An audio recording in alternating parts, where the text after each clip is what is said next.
Hello and welcome to the 12th question here on a series of SAT practice questions on Wagner Academy.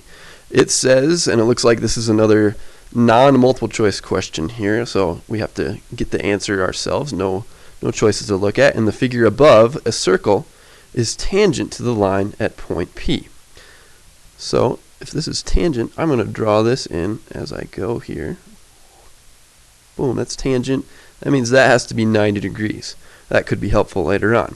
If the radius of the circle is 5, okay, this is 5 right here. The radius is 5. So I know that that's that distance. What is the absolute value of B, the y-intercept of the line? So I'm trying to figure this out, and what is that value right there? I don't know what that is yet, but I noticed something that I think will be helpful here. I'm going to draw in a right triangle. I know that has to be a right triangle because these are the axes. And so this, I know it goes up from 0 for the y value right here up to 4 right here. So I know the distance from here to here has to be 4. And then this part, I don't know what that is. So I'm going to call this, I'll go with x for that. But whatever, actually I'll go with r for that. They use r. I don't like that they used r for that because usually r we use the radius for that. But they're using an r right here. So in this case, you know what, I'm gonna change this to x. Doesn't really matter that I call it x or r, but just so we don't get confused and think that that's the radius. So from here, what is the x value there? You might not know where I'm going with this yet, but just hold on. So right now I've got x squared plus 4 squared equals 5 squared. Pythagorean theorem right there for that right triangle. If I knew what this point was, if I knew what that point was, I would know the slope of this part. This is where I'm going with this. I would know the slope of this part, this radius. And if I knew the slope of the radius, since it's perpendicular to this other line, I would then know the slope of this other line based on the fact that the slope of perpendicular lines are negative or opposite reciprocals. And so I would know the slope of that. I would have a point. I would have the slope of this line. I can use point slope form to figure out the rest of this. So that's where we're going with this. Let's work out the numbers now. So x squared plus 16 equals 25. Subtract 16 from both sides, and you're going to have x squared is equal to, this canceled there, is 9. Take the square root of both sides, and you'll have x equals, and here we're just dealing with the positive values. We're saying that x is a positive value here. X is going to equal 3. From there, we're now going to plug that in. So I know what this is now. I know that that value is 3 right there. I still don't know my b value though. So what is point slope form? If you forgot what that was, you just need a point and the slope to be able to calculate an equation for the line. So I'm going to calculate an equation for the line. Once I have the equation for the line, I can get it into slope-intercept form to easily find out what b is. So point slope form though, you need something looking like this. So y minus y1, that is the actual point value for the y value. So I'm going to use 4 for that. And then the slope, m, times x minus x1.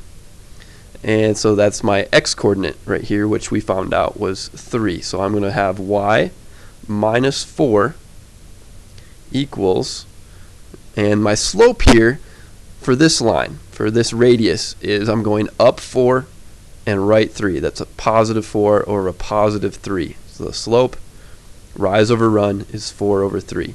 And I have x minus, actually, hold on. The slope of this line, hold on there, Mr. Wagner. The slope of this line equals 4 over 3. But what do we want? We want the slope of, that looks like, that's a bad looking 4. We want the slope of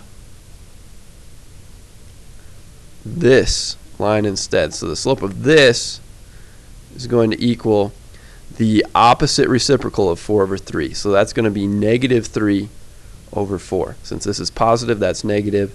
You flip the two numbers around. You've got negative 3 over 4. So that's what I meant to put here. I'm getting ahead of myself, or I'm not thinking quite as clearly as I should, I guess. It's a little early in the morning.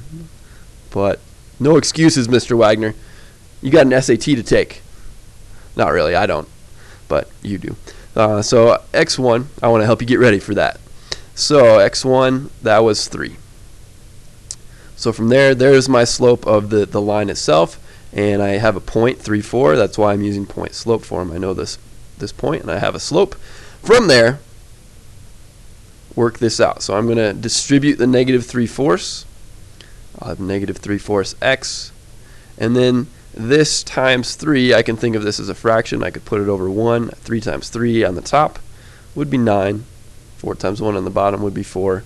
Positive times, or negative times a negative would be a positive right there. And so from there, if I add 4 to both sides, that gets it into slope-intercept form for me. So that cancels there. I've got negative 3/4 x. And then 4, let me, in case you're not seeing this, well, I'll leave that part out here. Let's do that off to the side. 9 over 4 plus 4 would be the same thing as 9 over 4 plus 16 over 4. 16 divided by 4 is 4. This would be 25 over 4 added together. So this is what goes in right there. 25 over 4. So what's the value? The absolute value of b, since it's positive, it's the same thing. It's still 25 over 4. So your answer, your final answer, would be that b equals 25 over 4. And you should verify, you should look up here and just see if that makes sense. 25 over 4 is the same as 6 1/4.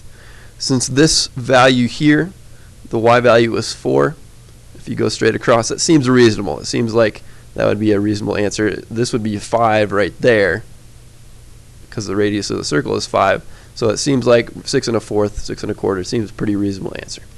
So that one, 25/4, or you could write 6 1/4. Both of those would be acceptable answers.